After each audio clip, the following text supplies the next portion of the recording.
Hello दोस्तों, मेरा नाम अनुज है और आज हम लोग एडवोकेट प्रोटेक्शन बिल 2023 की बात करने जा रहे हैं। अधिवक्ता सुरक्षा अधिनियम क्यों आना चाहिए, इस पर इस वीडियो के माध्यम से जानने का प्रयास करेंगे। अगर हाल ही में हुए कुछ घटनाक्रम को समझें तो रिसेंट में उमेश पाल हत्याकांड, अगर आपको जानकारी हो, उमेश पाल हत्याकांड जो कि प्रयागराज में दिन दहाड़े एक अधिवक्ता उमेश पाल की हत्या कर दी गई, साथ में उनके गनर को भी मार दिया गया। 5 हथियारबंद बदमाशों ने आकर के दिन दहाड़े अधिवक्ता उमेश पाल साथ में उनके गनर की हत्या कर दी। ऐसा क्यों हुआ?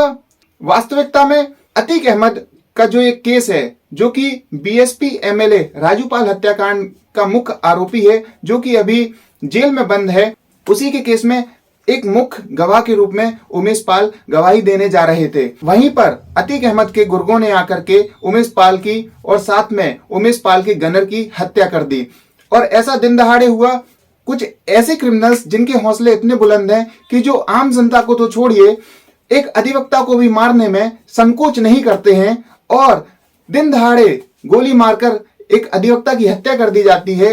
तो ऐसे क्रिमिनल्स के अगेंस्ट में अधिवक्ताओं के हित में एडवोकेट प्रोटेक्शन एक्ट लाना कितना जरूरी है, यह विचारणीय प्रश्न है। साथ ही अगर बात 2021 की करें तो 2021 में कर्नाटका की हॉस्पेट कोर्ट में एक अधिवक्ता की नृशंस हत्या कर दी जाती है, क्योंकि वह अधिवक्ता एक ऐसे केस में पैरवी कर रहे थे जिसकी अगेंस्ट पार्टी, जिसकी जो एंटी पार्टी थी, वो काफी पावरफुल, काफी इन्फ्लुएंसिव पार्टी थी। एक आंकड़े की बात करें तो सिर्फ और सिर्फ इलाहाबाद में पिछले 3 से 4 सालों में 15 से 20 अधिवक्ताओं की हत्या हो चुकी है, जो डायरेक्टली या इनडायरेक्टली वो जो केस लड़ रहे थे उससे संबंधित है। पिछले 2 सालों में सरकार ने भी इसकी गंभीरता को समझा और अभी हाल ही में कर्नाटका सरकार ने अपनी असेंबली में एडवोकेट प्रोटेक्शन के लिए एक बिल पर चर्चा भी शुरू कर दी है। जैसे ही ये चर्चा सत्र समाप्त होगा, फिर यह बिल गवर्नर के पास जाएगा। गवर्नर जैसे ही साइन कर देंगे, यह बिल कर्नाटका राज्य में लागू हो जाएगा और वहां पर अधिवक्ताओं की सुरक्षा हेतु सरकार का ये कदम बहुत सराहनीय है। और आगामी समय में अगर ये बिल लागू हो जाता है तो अधिवक्ताओं के हितों का संरक्षण भी इस बिल के माध्यम से, इस कानून के माध्यम से होगा। वर्ष 2021 में बार काउंसिल ऑफ इंडिया ने भी एक बिल का ड्राफ्ट तैयार करके सरकार को भेजा था, ताकि सरकार इस बिल पर चर्चा करके इस बिल को पूरे केंद्र और राज्य दोनों में लागू कर सके।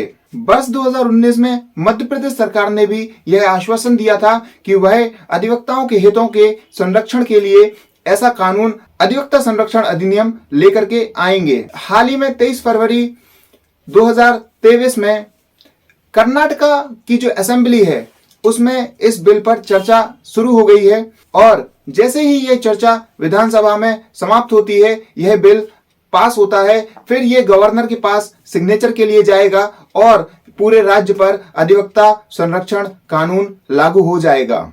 इस कानून को नाम दिया गया है Karnataka prohibition of violence against advocate bill 2023। इस कानून को बनाने के लिए जहां से ये कानून लिया गया है उसका नाम है 8th UN Congress on prevention of crime and treatment of offenders against lawyers. इस कानून से अधिवक्ता सुरक्षा अधिनियम, एडवोकेट प्रोटेक्शन एक्ट, जो कि कर्नाटका में नाम दिया गया है Karnataka prohibition of violence against advocate bill 2023। इस कानून के तहत किसी भी अधिवक्ता को डराने, धमकाने या फिर किसी भी तरीके का आहत पहुंचाने पर 6 महीने से 3 साल तक की सजा हो सकती है। साथ ही 1 लाख रुपए तक का जुर्माना हो सकता है। साथ ही इसको कॉग्निजेबल ऑफेंस के श्रेणी में रखा जाएगा, यानी पुलिस को किसी भी ऐसे आरोपी जिस पर अधिवक्ता ने आरोप लगाया है कि उसने अधिवक्ता के साथ अधिवक्ता को डराया, धमकाया या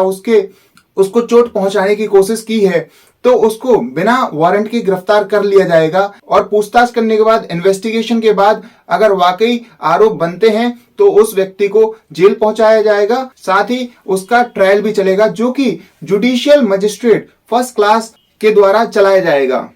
और इसके साथ ही अगर किसी भी अधिवक्ता को किसी भी कॉग्निजेबल ऑफेंस में गिरफ्तार कर लिया जाता है तो पुलिस की या शासन तरफे जो भी थाना होगा जिसने गिरफ्तार किया है, जो भी लॉ एनफोर्समेंट एजेंसी है जिसने ऐसे अधिवक्ता को कॉग्निजेबल ऑफेंस में गिरफ्तार किया है, उसकी ये जिम्मेदारी है कि वह 24 घंटे के अंदर उस अधिवक्ता के वह अधिवक्ता जिस बार काउंसिल में रजिस्टर्ड है उसके प्रेसिडेंट और सेक्रेटरी को लिखित में सूचना दे कि उन्होंने उस अधिवक्ता को किसी कॉग्निजेबल ऑफेंस के लिए गिरफ्तार किया है। अधिवक्ता सुरक्षा अधिनियम एडवोकेट प्रोटेक्शन एक्ट से जुड़ी हुई कुछ अहम बातें।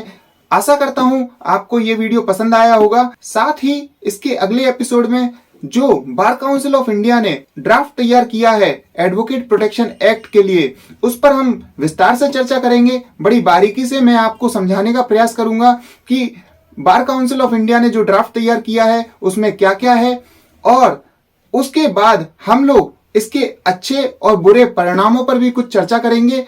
साथ ही अगर आपको ये वीडियो पसंद आया है तो इस वीडियो को लाइक कीजिए, चैनल को सब्सक्राइब कीजिए, बेल आइकन को जरूर दबाएं ताकि आपको हमारे चैनल से लेटेस्ट वीडियो नोटिफिकेशंस अपडेट्स मिल सकें।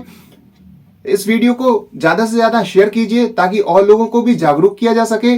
आपका इस वीडियो को देखने के लिए, अपना समय देने के लिए बहुत बहुत धन्यवाद।